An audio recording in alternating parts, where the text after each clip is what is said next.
Hello everyone. So uh, today we are going to discuss about the Charvak philosophy. This is the first topic of our syllabus of philosophy optional. तो चारवाक दर्शन के बारे में पढ़ेंगे और ये हमारे भारतीय दर्शन का हमारे सिलेबस का पहला टॉपिक है। और चारवाक दर्शन में दो टॉपिक इंक्लूड हैं सिलेबस में। एक है अज्ञान मीमांसा और एक है अतीन्द्रिय सत्ताओं का खंडन। तो हम एक एक करके ये दोनों टॉपिक कवर करेंगे। आज हम पढ़ेंगे ज्ञान मीमांसा या ज्ञान का सिद्धांत के बारे में। तो सबसे पहले हम चारवाक फिलॉसफी पहले हम शब्द जो टर्मिनोलॉजी इस पूरे दर्शन में यूज होगी वो पहले देखते हैं और उसके बाद फिर हम ज्ञान का सिद्धांत देखेंगे। तो चारवाक दर्शन में दो टॉपिक हैं। चारवाक दर्शन ये हमारा टॉपिक है और चारवाक दर्शन में हमको दो चीजें पढ़नी है। एक है ज्ञान का सिद्धांत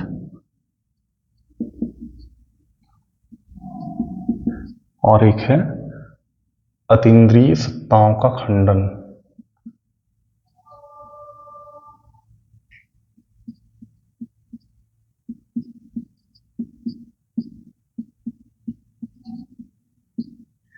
ये दो टॉपिक पढ़ना है। तो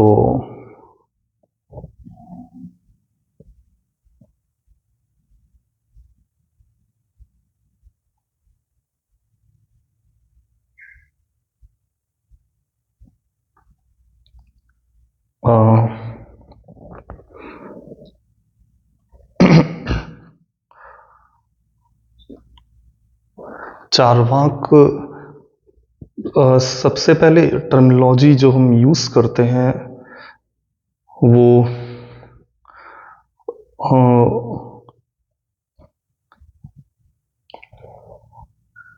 देखते हुए चलते हैं। तो ये दो टॉपिक में है, ज्ञान का सिद्धांत और अतीन्द्रिय सत्ताओं का खंडन। अब इसमें आप देखें कि यह जो शब्द उपयोग होंगे इस पूरे दर्शन में और अन्य सभी दर्शनों में, आगे जो हम भारतीय दर्शन में पढ़ेंगे और पाश्चात्य में भी हम उनके समानार्थी इंग्लिश शब्दों का उपयोग करेंगे पाश्चात्य दर्शन में, परंतु वो शब्द जो हम भारतीय दर्शन में उपयोग करते हैं वो वहां भी उस मीनिंग के साथ हमें देखने मिलेंगे। तो पहला शब्द है इसमें है नास्तिक। ये हमने अपने पहले वीडियो में भी ये टर्मिनोलॉजी देखी हुई है, यहाँ हम वापस रिकॉल कर रहे हैं। We already have mentioned this thing in our first video which was the introduction of the philosophy, so we are just explaining for remembering those things again. एक टर्म है नास्तिक। तो नास्तिक की परिभाषा ये हमने पढ़ी थी कि जो वेदों की प्रामाणिकता पर विश्वास नहीं करते या वेदों को प्रामाणिक नहीं मानते, वेदों के वचनों को। तो इसकी आप परिभाषा लिखें कि वेदों की प्रामाणिकता नहीं मानने वाले वो कहलाते हैं नास्तिक। हम ऐसा समझते हैं सामान्य रूप से कि जो ईश्वर पर विश्वास नहीं करते वो नास्तिक, लेकिन दर्शन शास्त्र में नास्तिक का मतलब कुछ और है। वो ये कि वेदों की सत्ता पर विश्वास नहीं करना, वेदों की प्रामाणिकता पर, उसको हम कहते हैं नास्तिक। एक सेकंड टर्म हम यूज करेंगे वो है अनिश्वरवादी। तो अनिश्वरवादी वो होते हैं जो ईश्वर की सत्ता पर विश्वास नहीं करते, ईश्वर की सत्ता पर विश्वास नहीं करने वाले। तो ईश्वर की सत्ता पर विश्वास नहीं करने वाले अनिश्वरवादी कहलाते हैं। एक हम पॉइंट पढ़ेंगे एक टर्म हम यूज करेंगे भौतिकवादी। ये वाद, ये शब्द भी हमने अपने फर्स्ट वीडियो में डिस्कस किया हुआ था। वाद का मतलब होता है सिद्धांत, और वादी वो होते हैं जो इस सिद्धांत को मानने वाले, वो कहलाते हैं उसके फॉलोअर्स वो कहलाते हैं वादी। जैसे हमने असमाजवादी, पूंजीवादी, साम्यवादी और भौतिकवादी, जड़वादी, आध्यात्मवादी जो हम दर्शन शास्त्र में पढ़ते हैं। तो वाद का मतलब होता है सिद्धांत, और उसके फॉलोअर्स कहलाते हैं उसके मानने वाले वादी। तो ये भौतिकवादी, यहाँ हम एक शब्द पढ़ेंगे, चार्वाक दर्शन एक भौतिकवादी दर्शन है। तो भौतिकवाद की परिभाषा ये है कि भौतिक तत्वों को मूल तत्व जो मानता है वो भौतिकवादी कहलाता है। भौतिक तत्वों को मूल तत्व मानने वाले, भौतिक तत्वों को मूल तत्व मानने वाले, भौतिक तत्वों को मूल तत्व मानने वाले कहलाते हैं भौतिकवादी, या इसी को हम कहते हैं जड़वादी, और इसको ही हम कहते हैं भूत तत्ववादी। तो जड़वादी क्यों? क्योंकि ये जड़ तत्व हैं, भौतिक तत्व जो जगत के मूल में भौतिक तत्वों को जगत का मूल मानते हैं, वो है भौतिकवादी, और इनको ही हम जड़वादी और भूत तत्ववादी भी कहते हैं। मूलतया चेतन रहित सत्ता या फिर चेतना से शून्य सत्ता जो है वो भौतिक है।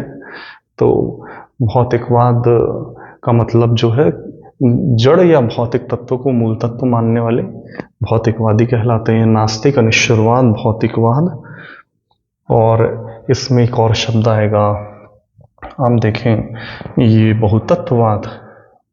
बहुतत्ववाद तो अनेक तत्वों को मूल तत्व मानने वाले, अनेक तत्वों को मूल तत्व मानने वाले, अनेक तत्वों को मूल तत्व मानने वाले। अनेक तत्व मतलब आप पृथ्वी, अग्नि, वायु और आकाश और जल, ये 5 तत्व हैं। ये 5 तत्व भूत तत्व हैं, जड़ तत्व हैं, इनकी सत्ता मानने वाले भौतिकवादी।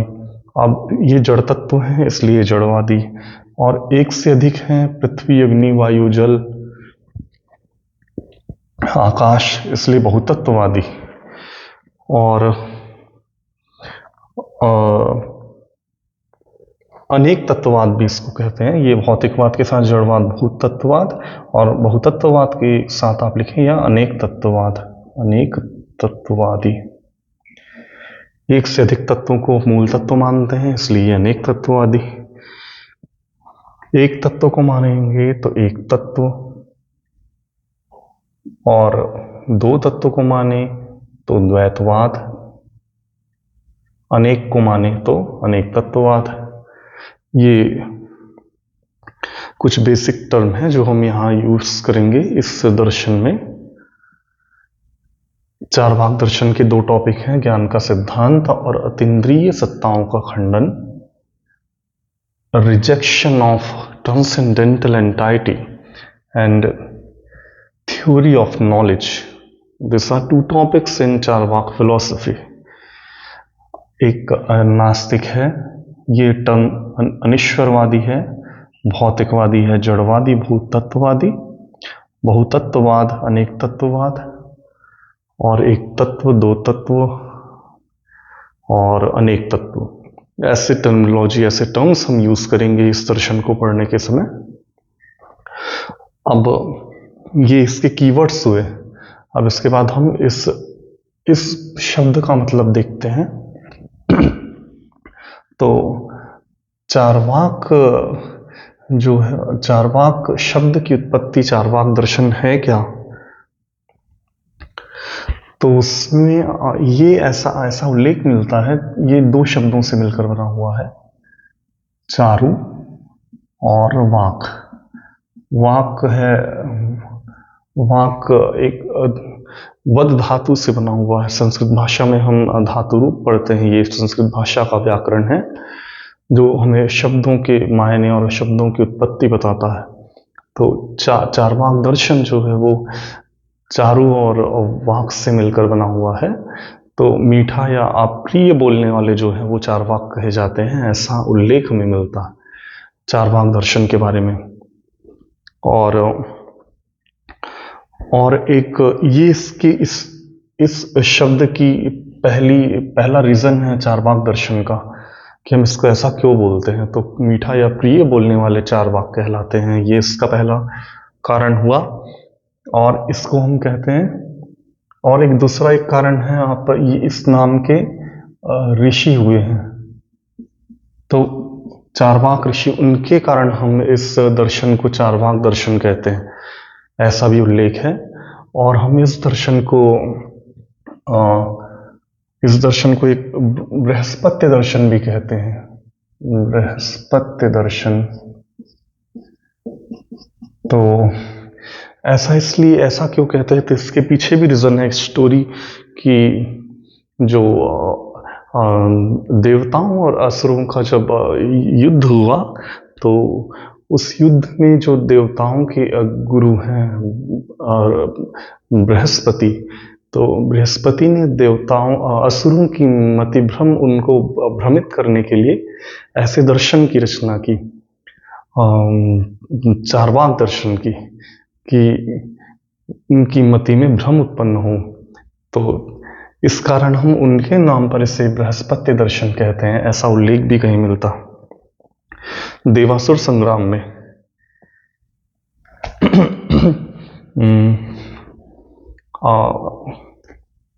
ये एक रीजन है। और आप ये 1 2 ये 3 और एक आप ये देखिए, इसको हम लोकायत दर्शन भी कहते हैं।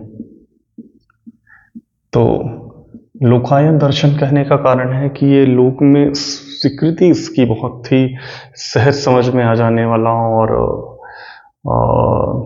इसकी स्वीकृति थी, सहजता, समझने में सहजता थी, और सुख को केंद्र में रखना और इसी जीवन को केंद्र में रखने के कारण समाज में इसकी स्वीकृति अन्य दर्शनों की अपेक्षा बहुत ज़्यादा थी। ये सुखवादी दर्शन है और त्वरित सुख की बात करता है, और हम सब इसी क्षण और सुख के प्रति बहुत लालायित रहते हैं। तो हम इस दर्शन को लोकायत दर्शन कहते हैं, समाज में स्वीकृत दर्शन है, इसकी बहुत लोकप्रिय दर्शन है ये समाज में। तो ये 4 रीजन इस शब्द के पीछे हम देख रहे हैं। और इसके बाद आप एक चारु प्लस वाक देखा हमने, और इस नाम के ऋषि हुए हैं। इस रीजन से हम इसको ऐसा बोलते हैं, इसको बोलते हैं बृहस्पत्य दर्शन, क्योंकि ऋषि बृहस्पति ने एक दर्शन को असुरों के लिए गढ़ा था, रचा था। और एक है लोकायत दर्शन, तो लोक में बहुत प्रचलित होने के कारण इस दर्शन को हम कहते हैं लोकायत दर्शन। ये इस शब्द की और इस दर्शन में उपयोग होने वाले कीवर्ड्स की या फिर टर्मिनोलॉजी की ये बातें हुई। अब इसके बाद हम आगे देखते हैं ज्ञान का सिद्धांत। ये कुछ बेसिक्स हैं इस दर्शन के, इसके बाद हम ज्ञान का सिद्धांत पढ़ेंगे।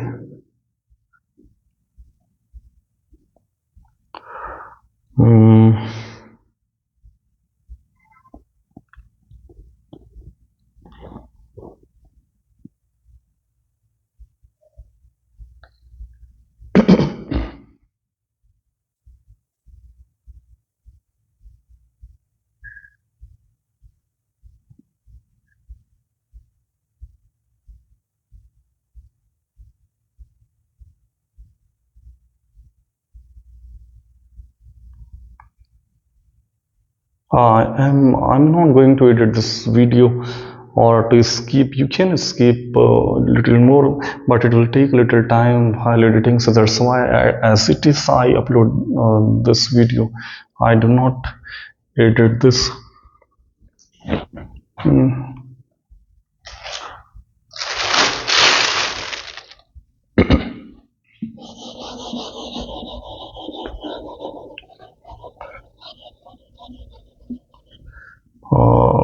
ज्ञान का सिद्धांत पढ़ना है। ज्ञान के सिद्धांत के पहले हमारे पास कुछ और इस दर्शन के बेसिक्स हैं, वो भी देख लें। उसके बाद हम ज्ञान का सिद्धांत शुरू करेंगे, जिससे हमें चीज़ें आसानी से समझ में आएंगी, क्योंकि कीवर्ड्स क्लियर होंगे।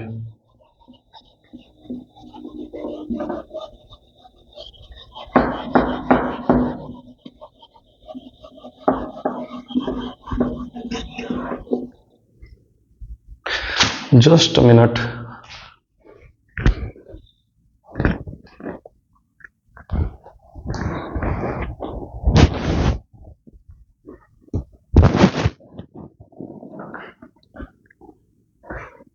Sorry for interruption. इसमें और एक दो कुछ और बेसिक्स हैं, वो देख लेते हैं। एक दर्शन शास्त्र में हम निमित्त कारण और उपादान कारण पढ़ते हैं। ये किसी मतलब कार्य की सामग्री एक उपादान कारण, और निमित्त कारण उस कार्य का कर्ता, जिसके कारण कार्य संभव हो। तो ये क्या है, एक देखते हैं। ये शब्द पूरे दर्शन में बहुत उपयोग होगा, पाश्चात्य भारतीय दर्शन में बहुत ज़्यादा उपयोग होगा, इसलिए हम इन शब्दों को विशेष रूप से देखें और ये शुरू में ही क्लियर करते चलें। एक कारण है, आप लिखें कि उपादान कारण। तो उपादान कारण है क्या, ये चार्वाक दर्शन है। तो उपादान कारण वह सामग्री है जिससे कार्य का निर्माण होता है, ये है उपादान कारण। उपादान कारण वह सामग्री जिससे कार्य का निर्माण होता है। तो उपादान कारण वह सामग्री है जिससे किसी कार्य का निर्माण होता है। जैसे आप ये समझें कि कोई घड़ा है, तो इस घड़े के निर्माण में हमें सॉइल की आवश्यकता है, मिट्टी। तो इस घड़े के निर्माण में जो मृदा है वो होगा उपादान कारण। ये मृदा उपादान कारण है, और ये है घड़ा, घट। तो और ये कार्य है, वह सामग्री जिससे कार्य का निर्माण हो। कार्य के निर्माण, कार्य घट, ये घड़ा कार्य है, और वह सामग्री कौन सी है, वो है मृदा। तो ये जो सामग्री है ये है उपादान कारण। एक दूसरा आप देखें, ये है निमित्त कारण। तो निमित्त कारण वो होता है, इसे एफिशिएंट कॉज कहते हैं। वह जो उपादान कारण में गति एवं व्यवस्था लाकर कार्य को निर्मित करता है। निमित्त कारण वो होता है, निमित्त होना। और ये शब्द खुद अपने आप को व्याख्यायित कर रहा है कि ये निमित्त मतलब किसी कार्य के करने में जो निमित्त हो। तो किसी कार्य में उपादान कारण में, जैसे उपादान कारण ये है, उपादान कारण में गति और व्यवस्था लाने वाला कारक। तो वह उपादान कारण में गति और व्यवस्था लाकर कार्य को निर्मित करे। उपादान कारण में गति और व्यवस्था लाकर कार्य को निर्मित करे, तो उसे कहते हैं निमित्त कारण। अब इस पर्टिकुलर केस में उपादान कारण हुआ मृदा, और एक घड़ा बनाएगा वो है कुम्हार। इसको आप अलग एग्जाम्पल, इसको अलग डायग्राम में भी आप इस एग्जाम्पल को ले सकते हैं। तो आप ये समझें कि ये घड़ा है, अब इस घड़े को बना रहा है, ये घड़ा है, ये कार्य है, इसको बनाने वाला है कुम्हार। तो ये कुम्हार यहाँ होगा निमित्त कारण। और ये घड़ा तो कार्य है, और इस कार्य की सामग्री अर्थात उपादान कारण वो है सॉइल, मृदा, वो है यहाँ उपादान कारण। अब आप और एक एग्जाम्पल से समझ सकते हैं, मेज। तो ये है मेज।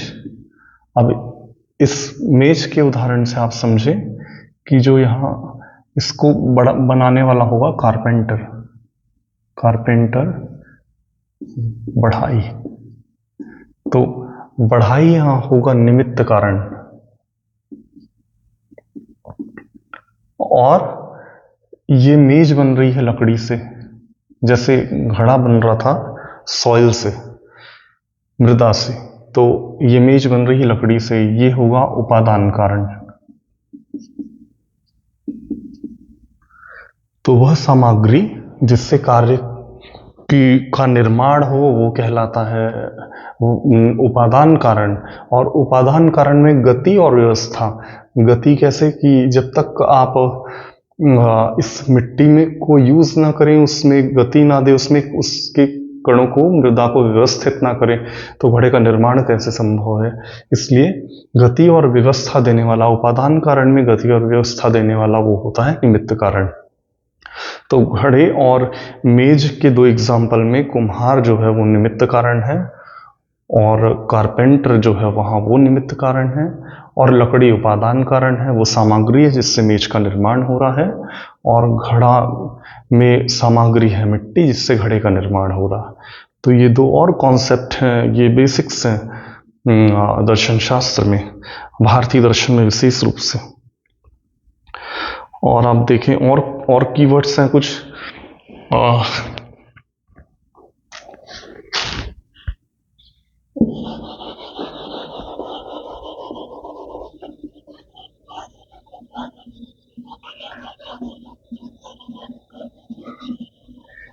If it classes runs almost half an hour or more than a half an hour, then we will stop. We will take the complete topic in next class because it is little difficult to take complete class. I mean 2 or 3 hours continuously. So that is why we will study this topic in 3 or 4 class.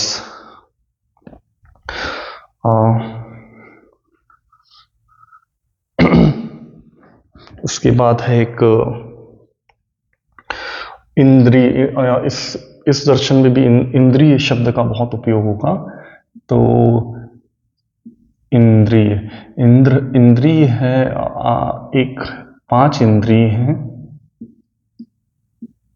ये इसको 2 भाग में आप divide करें। Senses, तो 5 इंद्रिय हैं, इनको हम कहते हैं बाह्य इंद्रिय, बाह्य इंद्रिय। और एक कहलाती एक इंद्रिय है ये मन, इसको कहते हैं आंतरिक इंद्रिय।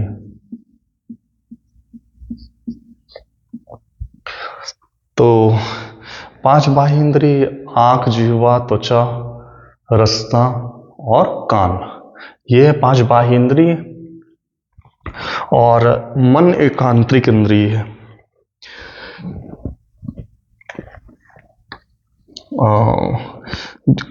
ज्ञान की प्राप्ति में जो हम ज्ञान का सिद्धांत पढ़ेंगे, तो ज्ञान प्राप्ति संभव कैसे है, वो जब तक इंद्रियों का वस्तुओं से संपर्क ना हो, जब तक हम आँख से कुछ देखें नहीं, जब तक हम कान से कुछ सुने नहीं, जब तक हम अपनी त्वचा से कुछ स्पर्श ना करें, तब तक ज्ञान असंभव है। इसलिए इंद्रिय और इंद्रिय से जुड़े ऐसे टर्म हम देख लेते हैं। तो इंद्रिय 2 हैं, 5 बाह्य इंद्रिय, एक ज्ञान इंद्रिय। और इसके अलावा एक टर्म आएगा इंद्रिय सत्ता। इंद्रिय सत्ता, तो ऐसी सत्ता जिसका ज्ञान हमें इन इंद्रियों से हो, उसे हम इंद्रिय सत्ता कहते हैं। ऐसी सत्ता जिसका ज्ञान हमें इंद्रियों से हो। तो ये इन्हीं इंद्रियों से, तो ऐसी सत्ता जिसका ज्ञान हमें इंद्रियों से हो, वो होता है, वो इंद्रिय सत्ता कहलाती है। या फिर एक शब्द है अनुभविक सत्ता। अनुभविक सत्ता, ऐसी सत्ता जिसका ज्ञान हमें अनुभव से हो। ऐसी सत्ता जिसका ज्ञान हमें अनुभव से हो,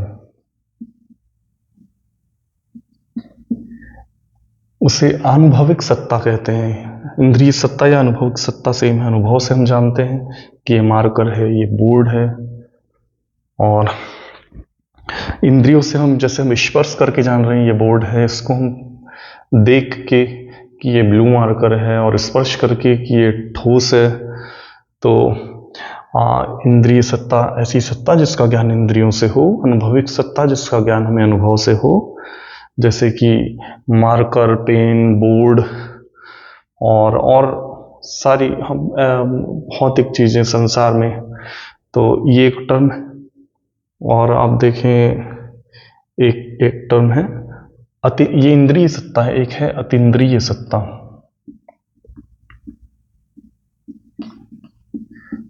तो अतीन्द्रिय सत्ता वो, अतीन्द्रिय का मतलब होता है इंद्रियों से या फिर अनुभव से परे, इंद्रियों से या अनुभव से परे, ऐसी सत्ता जिनका ज्ञान हमें इंद्रियों से या फिर अनुभव से ना हो, उन्हें हम अतीन्द्रिय सत्ता कहते हैं। जैसे जिन्हें हम छू के या फिर स्पर्श करके या फिर अपनी रसना से, अपने जिह्वा से या फिर अपने नासापुटों से, अपने श्रवण यंत्रों से अनुभव ना कर पाए, उनको हम कहते हैं अतीन्द्रिय सत्ता। तो अतीन्द्रिय सत्ता में ऐसे इसके एग्जाम्पल तो कुछ भी मार्कर हो सकता है या बोर्ड हो सकता है इसके इंद्रिय सत्ता के एग्जाम्पल में। और इसके एग्जाम्पल में क्या हो सकते हैं, तो अतीन्द्रिय सत्ता आप यहाँ लिखे गॉड इज द एग्जाम्पल, और द स्पिरिट और सोल। हम देख के, छू के ऐसे प्रमाणित नहीं कर सकते, हमारे बियॉन्ड एक्सपीरियंस है ये, बियॉन्ड एक्सपीरियंस। तो ऐसी सत्ता को अतीन्द्रिय सत्ता कहते हैं। Temperature is increasing day by day and the global warming in its peak. I do not know how we all will live in this planet. There will be another planet, we will shift there. इसके बाद हम चारवाक दर्शन पढ़ेंगे, and then we will destroy that planet also. Just a minute.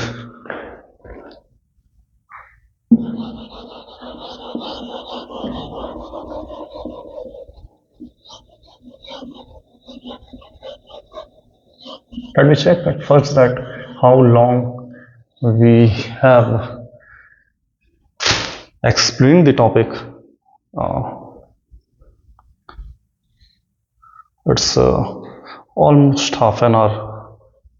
So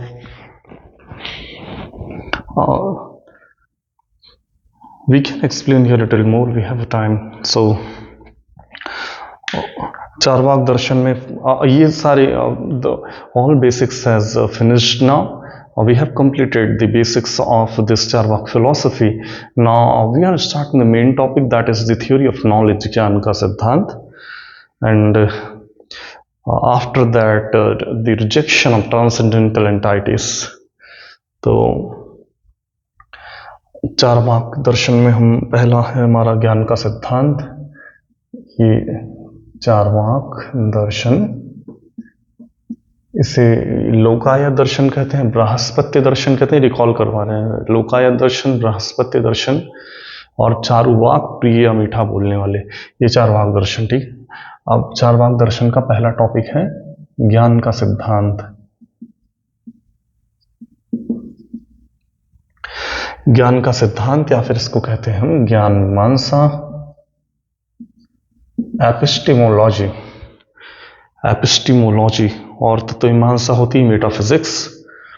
ज्ञान मीमांसा वो जिसमें हम ज्ञान का स्रोत, ज्ञान के साधन, ज्ञान के प्रमाण, ज्ञान की सीमा, ज्ञान के स्रोत, इन सब का अध्ययन करते हैं। ज्ञान उसके मूल में है। ज्ञान की मीमांसा मतलब, मीमांसा का मतलब होता है खोज।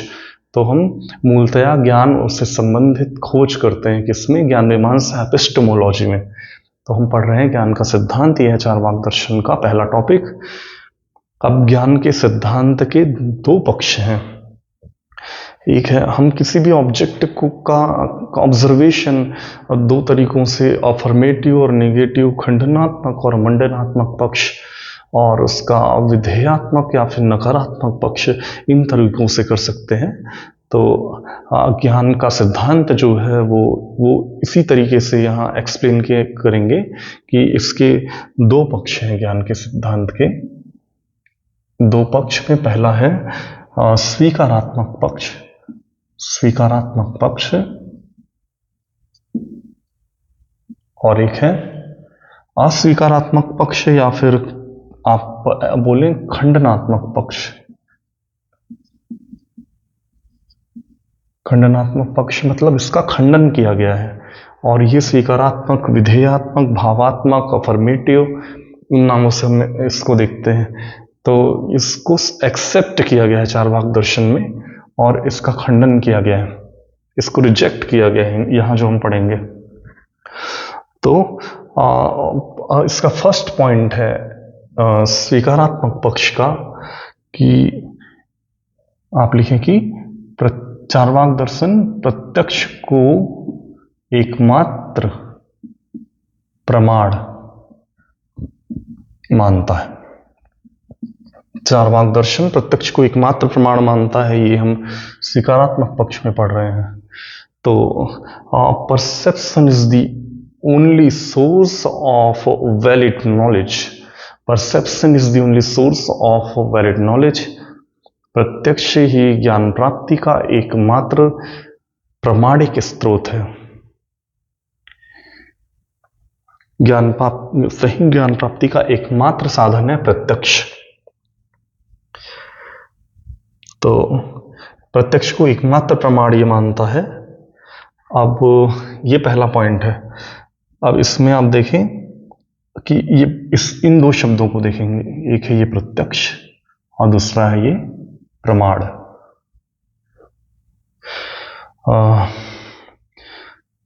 प्रमाण क्या है, पहले देखते हैं प्रमाण क्या है।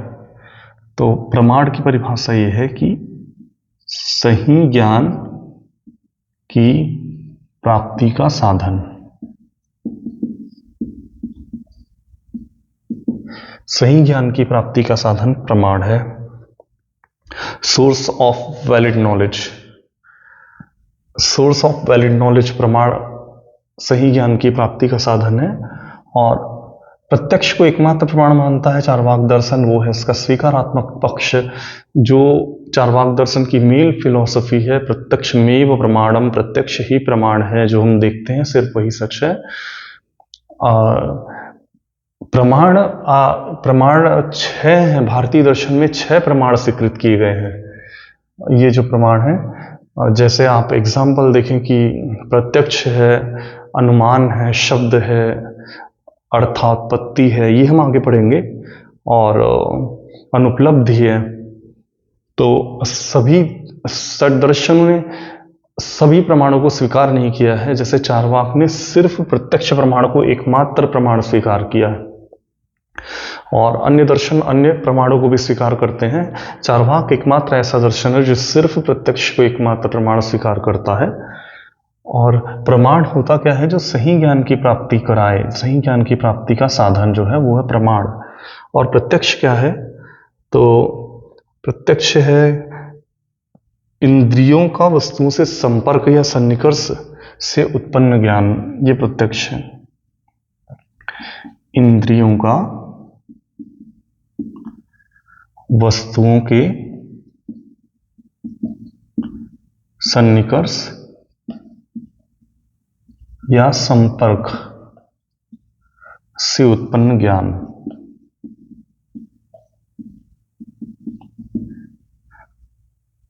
प्रत्यक्ष की परिभाषा क्या है, ये प्रमाण की परिभाषा की कि सही ज्ञान की प्राप्ति का साधन प्रमाण है। और प्रत्यक्ष की परिभाषा ये कि इंद्रियों का वस्तुओं के सन्निकर्ष से संपर्क से उत्पन्न ज्ञान। ये आप समझें कि ये है कोई लॉ। अब इसको ये आंख देख रही है, तो ये आंख इस लॉ को देख रही है, तो ये क्या हुआ, संपर्क, सन्निकर्ष। तो इस लॉ को जब तक ये आंख देखे ना, तो हम प्रत्यक्ष हुआ कैसे माने कि हमने किसी चीज को प्रत्यक्ष देखा, इससे हमें ज्ञान की प्राप्ति हुई। उस ज्ञान की प्राप्ति के लिए प्रत्यक्ष होना जरूरी है। अब लॉ का प्रत्यक्ष हुआ, लॉ दूसरे कमरे में चल रही हो और हम किसी दूसरे कमरे में बैठे हैं, तो आंख को देखा इस बात की प्रमाणिकता क्या है कि हमने आंख देखा, ये प्रत्यक्ष कहाँ हुआ। तो फिर जब तक संपर्क ना हो वस्तु से, इंद्रियों का वस्तुओं से सन्निकर्ष से जो ज्ञान उत्पन्न हो, वो है प्रत्यक्ष। ठीक है। अब ये फर्स्ट पॉइंट है, इसमें हमने प्रत्यक्ष की और प्रमाण की परिभाषा देख ली। अब चार्वाक दर्शन के बारे में एक पॉइंट है कि ये वस्तुवाद को मानते हैं। वस्तुवाद एक महत्वपूर्ण टॉपिक है भारत दर्शन शास्त्र में। तो भारतीय दर्शन में वस्तुवादी दर्शन, और कौन से दर्शन वस्तुवादी हम आगे देखेंगे। तो चार्वाक दर्शन तो मूलतः वस्तुवादी दर्शन है। इसकी व्याख्या हम और इन सबको भी हमें और व्याख्या इसकी करनी है, तो हम वो आगे करते चलेंगे। अभी हम एज बैकग्राउंड, एज एक बेस तैयार करने के लिए ये अभी देख रहे हैं। तो वस्तुवादी मूलतः वो है जो वस्तु की सत्ता जो है पृथक रूप से मानते हैं। जैसे आप समझें कि यदि हम यहाँ उपस्थित हैं, तो इस लॉ की या फिर इस मोमबत्ती की सत्ता है, अन्यथा ये कुछ भी नहीं है। वस्तुवाद ही कहता है कि जो ज्ञाता है, उस ज्ञाता से पृथक है वस्तु की सत्ता, इस पर निर्भर नहीं है। तो ये वस्तुवाद कहलाता है। और चार्वाक जो है वो वस्तुवादी दर्शन है। चार्वाक एक वस्तुवादी दर्शन है। इसकी व्याख्या आगे और करेंगे। अब इंद्रियों का वस्तुओं से सन्निकर्ष से उत्पन्न ज्ञान कहलाता है प्रत्यक्ष। इंद्रियां हैं, अभी हमने इसके पहले जो हम एक्सप्लेन किया था, इंद्रियां हैं 5। एक है 5 आंतरिक इंद्रियां, इंटरनल सेंसरी, और एक है बाह्य, 5 है बाह्य इंद्रियां, और एक आंतरिक इंद्री मन। तो 5 इंद्रियां हैं, तो 5 प्रत्यक्ष स्वीकार करता है। ये जो दिखता नहीं, जिसका कोई एग्जिस्टेंस ही नहीं, जो हम आंखों से ना देख सके, उसको तो चार्वाक स्वीकार ही नहीं करता। तो 5 इंद्रियां हैं, इसलिए 5 प्रत्यक्ष हैं चार्वाक की नजर में। ठीक है। ये आप यही लिखें, थर्ड पॉइंट, कि 5 प्रत्यक्ष स्वीकार करता। 5 इंद्रियां हैं, इसलिए 5 प्रत्यक्ष।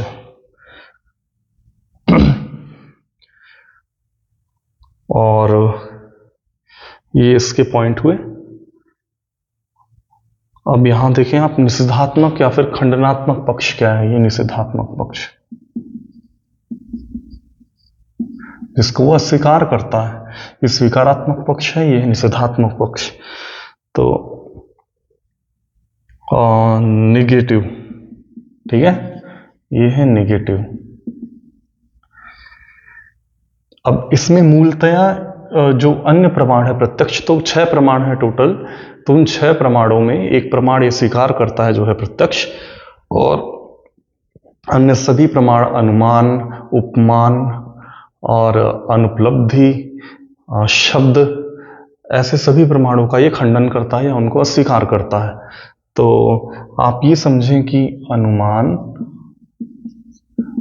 उपमान, शब्द, इन आदि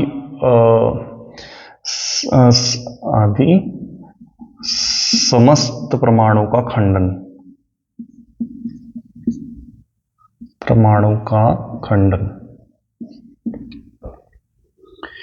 तो ये इनका खंडनात्मक पक्ष। अब ये समस्त प्रमाणों का खंडन, ऐसा बस ये एक लाइन नहीं है, इसको पूरा एक्सप्लेन करना है। खासकर ये अनुमान प्रमाण जो है, इन्फेरेंस, तो अनुमान प्रमाण जो है वो इसकी व्याख्या बहुत विस्तृत करनी है, ये बहुत इंपॉर्टेंट है। इस पर विशेष जोर भारतीय दर्शन चार्वाक दर्शन में किया गया है, और specially for our exam purpose this is most important, that is inference.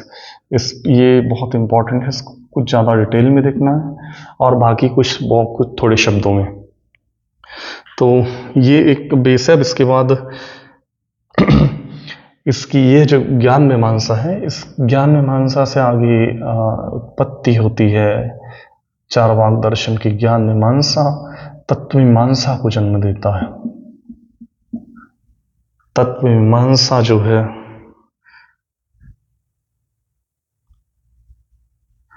वो ये ज्ञान मीमांसा एपिस्टेमोलॉजी आगे चल के मेटाफिजिक्स को जन्म देती तत्व मीमांसा को, और तत्व मीमांसा आगे चल के नीति मीमांसा को। तत्व मीमांसा क्या, जिसमें तत्वों का अध्ययन करते हैं, मेटाफिजिक्स जगत का, ईश्वर का, आत्मा का, ऐसे तत्वों का अध्ययन करते हैं, वो है तत्व मीमांसा। नीति मीमांसा मानवीय आचरण का जहाँ अध्ययन करते हैं, क्या किया जाना चाहिए क्या नहीं, वो है नीति मीमांसा। तो ज्ञान मीमांसा से तत्व मीमांसा की स्थापना होती है चार्वाक दर्शन में, और उसके बाद तत्व मीमांसा से नीति मीमांसा की स्थापना होती है। ये हम देखेंगे नेक्स्ट वीडियो में। यहाँ we have already done of today's part, so in remaining part I think it will take a 2 or 3 video more than the Charvak philosophy. For our exam purpose, the main topic, that is the theory of knowledge and the rejection of transcendental entities, will complete. So we'll take 2 or 3 more lecture, and then we'll cover this. So right now I think epistemology हो गई, और metaphysics कल देखेंगे कि जो epistemology है वो metaphysics को कैसे जन्म दे रही है चार्वाक दर्शन में। Thank you so much, bye bye.